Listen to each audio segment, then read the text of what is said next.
সবাই বলে সংসারের মাথা নাকি স্বামী। এমন, কিন্তু বাস্তবতা একটু আলাদাই বটে।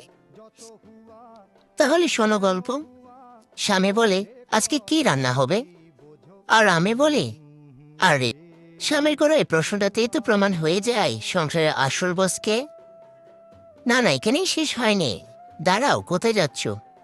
তারপরেই তো শুরু হয় আসল ড্রামা। স্বামী বলে, বাজারে কি আনবো? আর আমি বলি, যা লাগে সব আনো, কিন্তু ভুল করলে তোমার ডিনার অফ।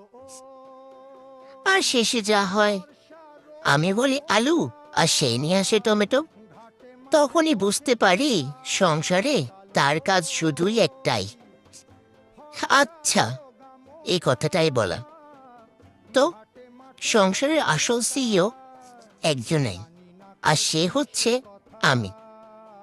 তোমাদের বাসায়ও কি এমন হয়? কমেন্টে জানিও।